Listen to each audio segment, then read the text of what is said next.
皆さん、こんにちは。今日は就活について興味深いお話をします。就活というのは就職活動を短くした言葉です。毎年春になると、日本中の大学生がまるで示し合わせたように、同じ黒いスーツを着て一斉に企業を回り始めます。なぜこんなことが起きるのでしょうか。今日は就活の仕組みと歴史、そして日本の若者が感じるプレッシャー、さらに今まさに変わりつつある就活の新しい姿までバランスよくお話しします。日本社会の当たり前がどんな風に作られてきたのか一緒に考えてみましょう。1. 就活とは何か。なぜ全員が同じ日に動くのか。皆さんの国では就職活動はどのように行われていますか？自分のペースで求人を探して行きたい会社に応募する、そんな形が多いのではないでしょうか。日本の就活はそれとは大きく違います。毎年政府が決めたスケジュールに沿ってほとんどの大学3年生が同じ時期に動き始めます。3月になると企業の情報が一斉に公開され、6月から採用の選考が始まります。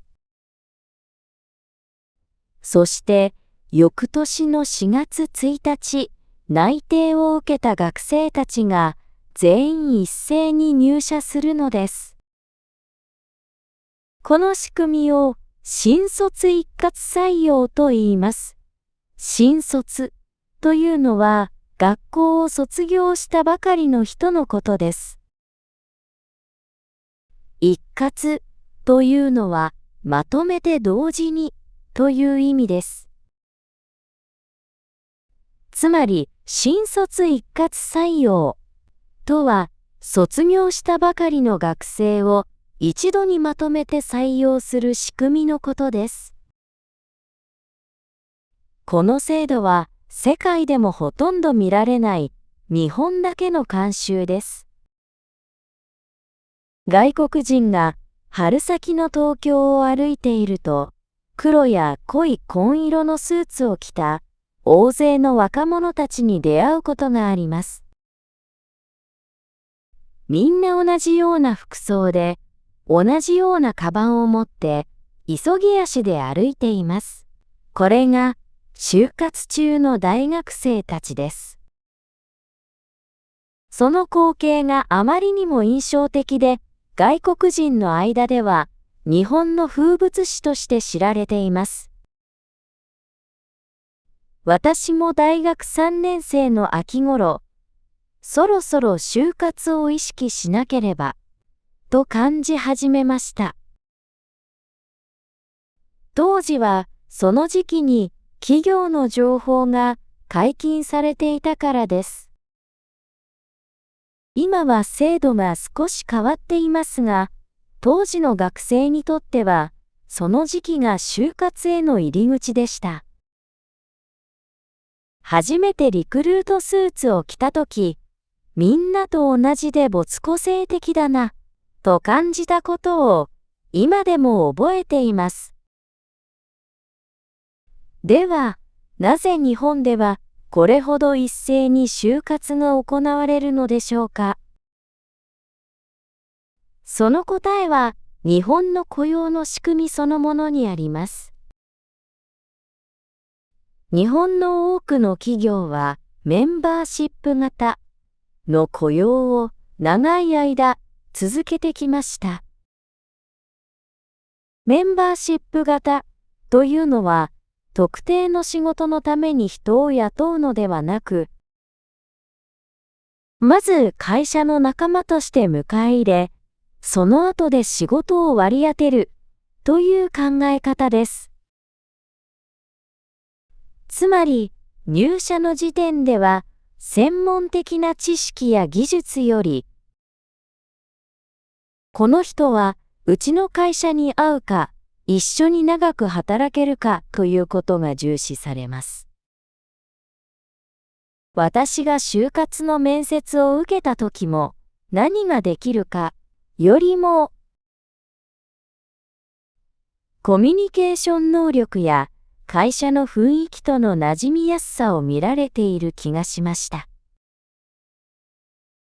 これは日本の就活の大きな特徴です。また、就活には良い面もあります。専門的なスキルや経験を問わないため、理系、文系を問わず、様々な学部の学生に幅広い職種へのチャンスが開かれています。卒業と同時に就職が決まるため、大学卒業後の空白期間が少なく、社会にスムーズに移行できる利点もあります。ちなみに、英語圏では、就活という言葉がそのまま使われることがあります。日本語の就活、婚活、妊活のように、活という形で短くする造語のパターンは、日本語ならではの面白い特徴です。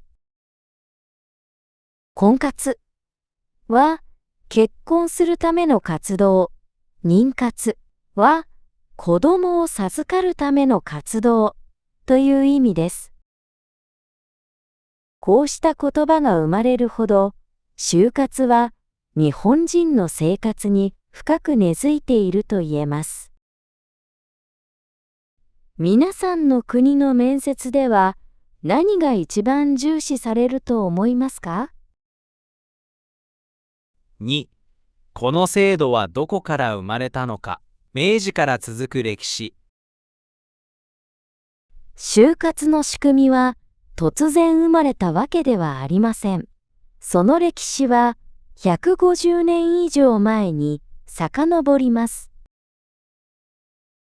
日本で初めて新卒採用が行われたのは1875年のことです。当時有名な学校だった慶應義塾の卒業生が三菱という会社に入社したのが始まりとされています。その後、1879年に三菱は毎年決まった時期に新卒を採用する仕組みを整えました。この制度が本格的に広まったのは1920年代のことです。第一次世界大戦が終わり、日本でも大学の数が増えて学生が急に多くなりました。しかし同時に、戦争が終わったことで景気が悪くなり、多くの学生が職を求めて企業に殺到しました。殺到というのは大勢が一度に押しかけることです。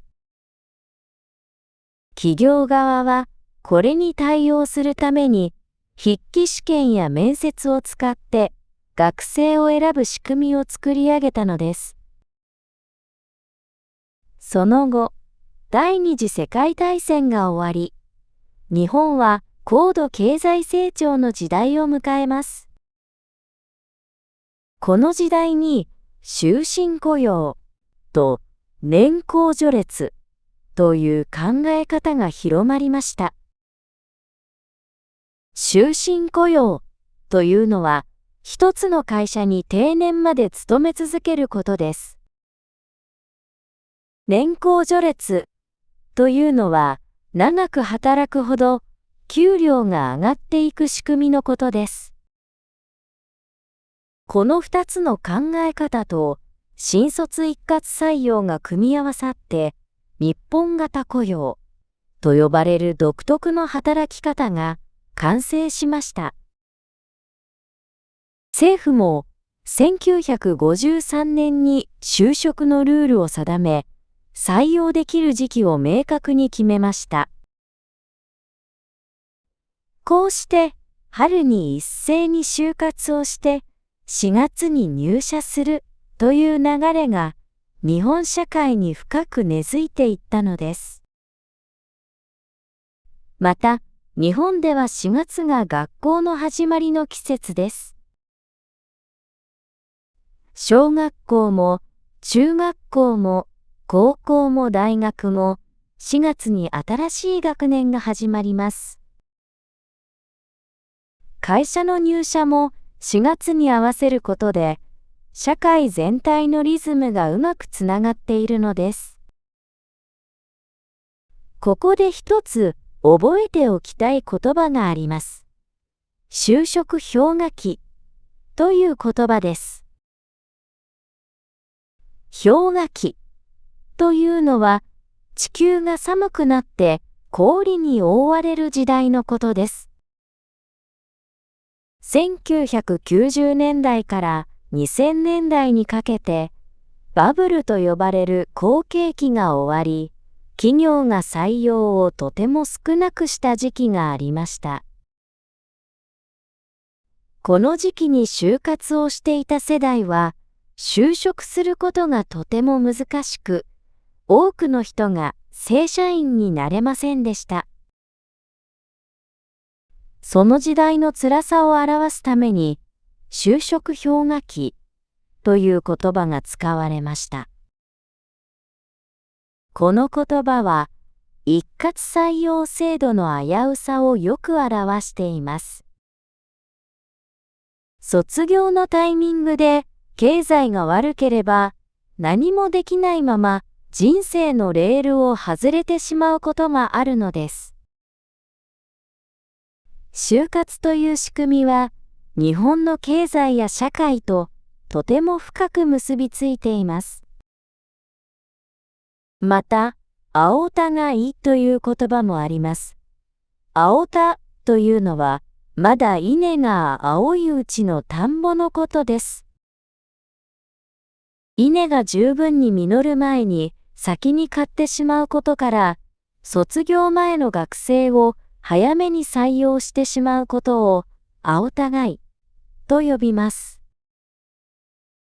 政府や大学はこのような早すぎる採用を繰り返し禁止しようとしてきましたが、今も早期採用の慣習はなくなっていません。皆さんの国では仕事の探し方はどのように変わってきましたか？ 3. 日本人にとっての就活。プレッシャーと就活うつ。就活には良い面がある一方で、深刻な問題もあります。ここでは、日本の若者が感じるプレッシャーについて、正直にお話しします。日本人にとって就活は、人生の関門として強く意識されています。関門というのは、そこを通らなければ先に進めない大切な場所のことです。大学の研究者の中には、卒業の時に就職できるかどうかが人生全体を決めるという人もいます。それほど、就活の結果がその後の人生に大きく影響すると思われているのです。この一生に一度のチャンスというプレッシャーは若者の心に大きな負担をかけます。就活うつという言葉があります。就活のストレスによって気持ちが落ち込んでしまう状態のことです。うつというのは気持ちがとても暗くなって何もできなくなってしまう心の病気のことです。ある調査では、就活中の大学生の5人に一人が自殺を考えたことがあると答えたというデータもあります。これはとても深刻な数字です。就活がなぜこれほど心の負担になるのか、理由はいくつかあります。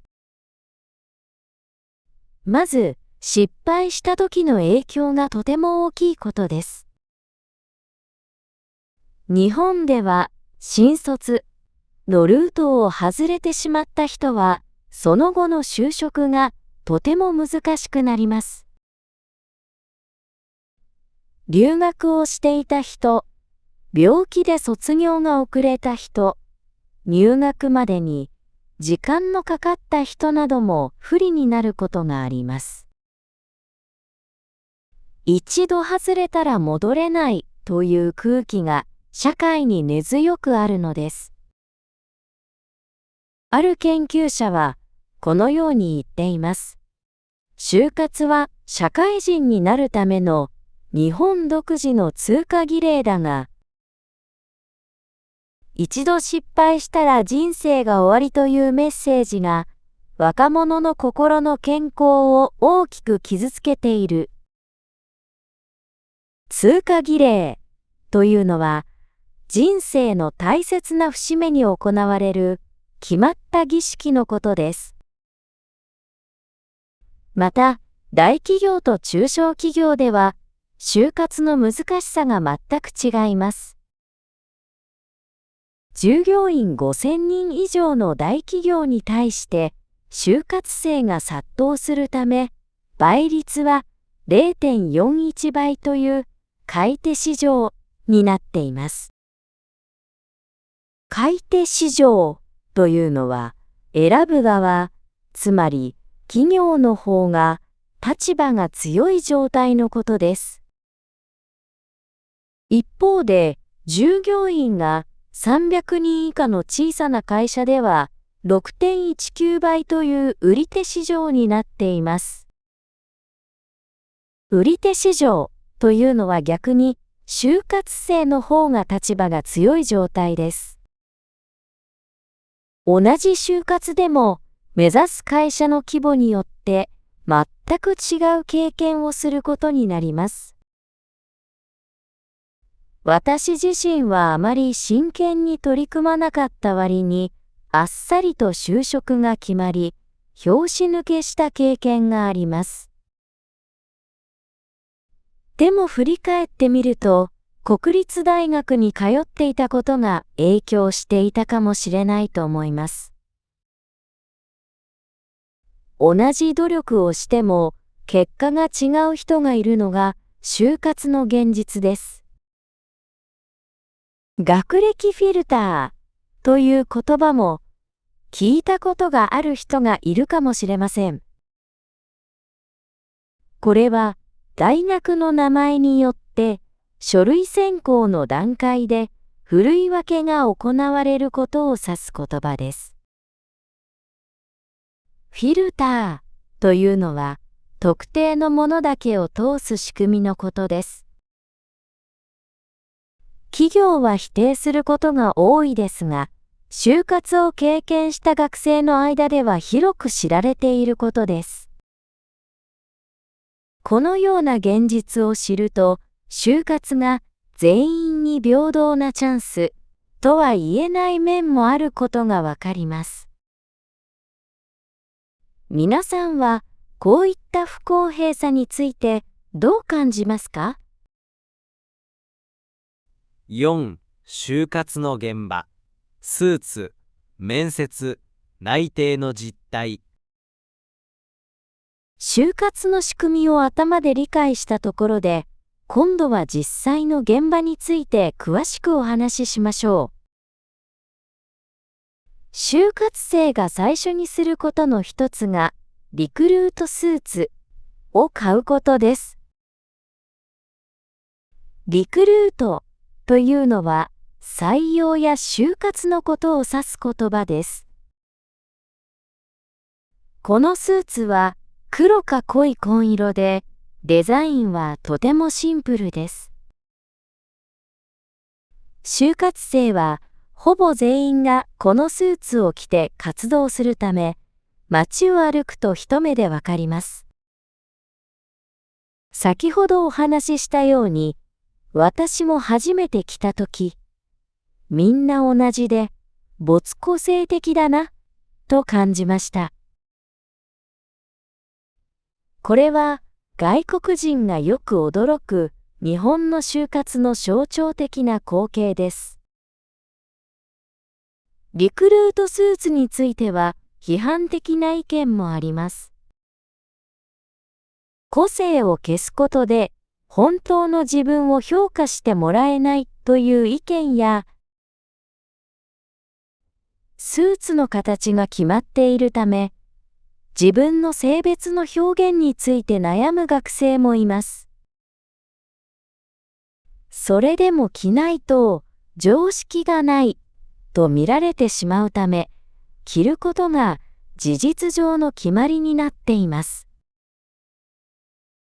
就活の流れを順番に見てみましょう。まず学生は就活情報サイトに登録します。マイナビやリクナビといったサイトが有名です。そこから気になる企業にエントリー、つまり応募の意思を伝えます。次にエントリーシートと呼ばれる書類を書きます。略して ES とも言います。このシートには自己紹介や志望する理由、そして学知化を書きます。学知化というのは学生時代に力を入れたことを短くした言葉です。アルバイト、サークル活動、ボランティアなど学生生活で頑張ったことをアピールします。書類審査を通過すると SPI というテストを受けます。SPI は言葉の理解力や計算の力などを測る試験で多くの企業が採用しています。外国人の学生にとっては日本語の速読テストでもあるためとても難しいと感じる人も多いようです。その後、グループで話し合うグループディスカッションや個人の面接が続きます。先ほどもお話ししたように、日本の面接では専門的な知識よりも、コミュニケーションの力や会社の雰囲気との相性が重視されることが多いです。無事に選考を通過すると、内定が出ます。正式には、内定から始まり、10月1日に内定式が行われます。内定というのは、この会社に入ることが決まったというお知らせのことです。法律的な契約ではありませんが、企業も学生も強い約束として扱います。また、オワハラという言葉もあります。追われ、ハラスメントを短くした造語です。ハラスメントというのは、相手が嫌だと感じるような嫌がらせのことです。内定を出した会社が学生に他の会社の就活をやめなさいと圧力をかける行為のことで社会問題になっています。最近では内定を複数の会社からもらう学生も増えています。2026年卒の学生は平均で2.58 社から内定を得ているというデータもあります。かつては内定を1社もらったら他の就活をやめるのが当たり前とされていました。今の学生はより慎重に自分に合った会社を選ぶようになっています。この変化も Z 世代の新しい価値観の表れかもしれません。皆さんの国の就職活動とどんな違いがあると思いますか？ 5. 変わりつつある就活 Z 世代と新しい波。就活は今、大きな変化の時期を迎えています。最後に、これからの就活についてお話しします。今の大学生、つまり Z 世代と呼ばれる若者たちは、就活に対して少し違う考え方を持っています。Z 世代というのは、1990年代後半から2010年代初めに生まれた世代のことです。スマートフォンやインターネットが当たり前の環境で育ったため、デジタルをうまく使いこなします。Z 世代の若者たちが大切にしているのが、タイパという考え方です。タイパというのは、タイムパフォーマンスを短くした言葉です。時間を無駄にしたくない、効率よく動きたいという気持ちを表しています。企業説明会のオンライン開催を希望する学生は全体の7割以上に上ります。わざわざ会場まで行かなくても自宅で説明を聞ける方が時間を有効に使えると考えているのです。また、Z 世代は配属ガチャに対する不満が強いです。ガチャというのはスマートフォンのゲームでランダムにアイテムが当たる仕組みのことです。日本の多くの会社では入社してもどの部署に配属されるかが入社するまでわかりません。まるでゲームのように運任せだという不満をこの言葉は表しています。自分がやりたい仕事を最初から決めたいという学生が増えているのです。こうした若者の気持ちの変化に応じて、企業側も変わり始めています。ジョブ型採用を取り入れる大きな会社が増えています。ジョブ型採用というのは、職種をあらかじめ決めた上で採用する仕組みのことです。これまでのメンバーシップ型とは反対の考え方です。2025年卒の採用でジョブ型採用を導入した大企業は全体の約 49% に上ります。さらに大きな変化も起きています。2024年度には日本を代表する3つの大きな銀行で中途採用の人数が初めて新卒採用の人数を上回りました。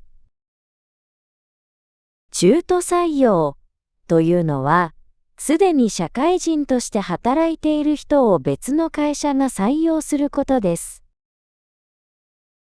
これはとても象徴的な出来事です。新卒でなければ大企業には入れないという考え方が少しずつ変わってきているのです。また、就活の AI 活用も話題になっています。エントリーシートを AI を使って書く学生が増えています。企業側もどう対応するか頭を悩ませています。一方で、外国人留学生にとっての壁もまだ高いままです。日本に残って働きたいと思う外国人留学生は全体の9割います。しかし、実際に内定をもらえるのは35% 程度という調査もあります。言葉の壁だけでなく、就活の独特の文化やルールが外国人にとって難しいのです。韓国には日本の就活に似たコンチェという仕組みがありました。コンチェというのは企業が一斉に新卒を採用する制度です。しかし韓国は2010年に年齢による差別を禁じる法律を作り、この制度を廃止しました。欧米では最初からスキルや経験を基準にした通年採用が主流で、卒業前に内定をもらうという考え方自体があまり存在しません。今日お話ししたように、就活は日本社会の深いところと結びついた仕組みです。良い面も問題点もあります。一斉に就活することで誰にでもチャンスが開かれる面もあれば、そのレールを外れた人にはとても生きにくい面もあります。また、150年以上続いてきた仕組みが今まさに変わろうとしています。大切なのは、その両方をきちんと見ることではないでしょうか。皆さんはどう感じましたか？就活のような制度が皆さんの国にあったとしたら良いと思いますか？それとも、もっと自由な方がいいと思いますか？もし日本に行く機会があれば、春先に黒いスーツを着た大学生たちに注目してみてください。彼らの姿の中に、日本社会の今と歴史が見えてくるかもしれません。お疲れ様でした。最後まで見てくれてありがとうございました。今日の動画はいかがでしたか？動画の感想や意見をぜひコメントで教えてください。また、動画を作る励みになるので、グッドボタンとチャンネル登録、ハイプをよろしくお願いします。それではまた次の動画をお楽しみに。